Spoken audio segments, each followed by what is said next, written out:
Hello students, standard 8 deducing formula for compound interest. Zubeda asked her teacher, is there an easier way to find compound interest? Zubeda ने teacher को पूछा कि कोई easy method है compound interest find करने की. The teacher said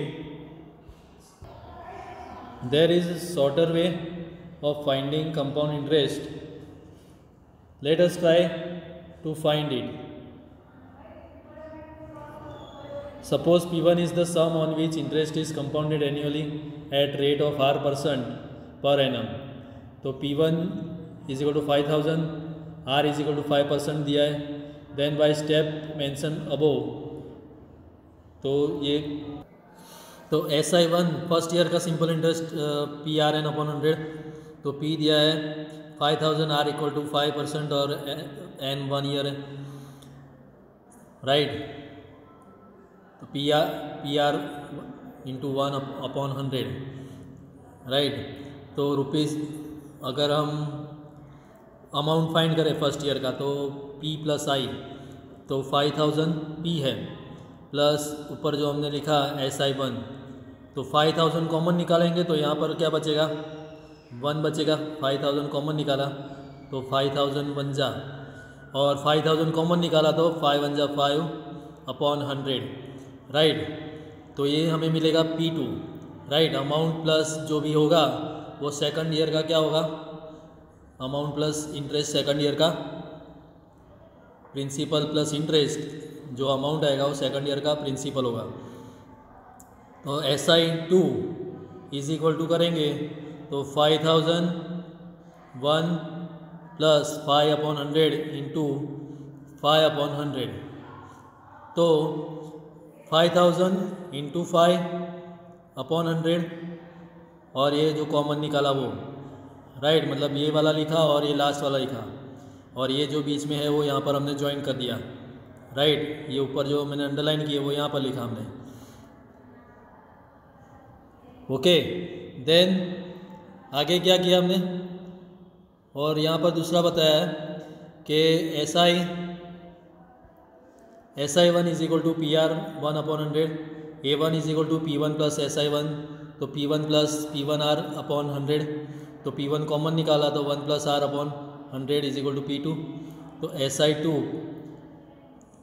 जो P2 आएगा तो P2 into R into 1 upon 100, तो P1 into 1 plus R upon 100 बराबर P2 ये है, ओके. ये जो P2 की वैल्यू है वो हमने यहाँ पर डाली, राइट. तो P2 की ये वैल्यू R इंटू 1 तो R होगा और अपॉन 100, तो P1, right, P1 R upon 100 into 1 plus R upon 100, right. तो दोनों वे हम लिख सकते हैं. Then A2 is equal to rupees 5000 into 1 plus R upon 100, मतलब 5 upon 100 plus 5000 into 5 upon 100 into 1 plus 5 upon 100, right. तो क्या किया है यहाँ पर हमने, ये जो ऊपर हमें मिला था A1, राइट, A1 जो मिला था, SI2 जो मिला था, SI2, राइट, SI2 जो है उसके अंदर हमने ऐड क्या कर दिया, ये वाला हमने ऐड कर दिया, ओके. तो rupees 5000 1 plus 5 upon 100 into 1 plus 5 upon 100, right. तो 5000 इंटू 1 प्लस 5 अपॉन 100 स्क्वायर, वो हमें P3 मिलेगा, राइट. या तो यहाँ पर दूसरी मेथड बताइए, A2 is equal to P2 plus SI2. तो P2 क्या मिला था हमें,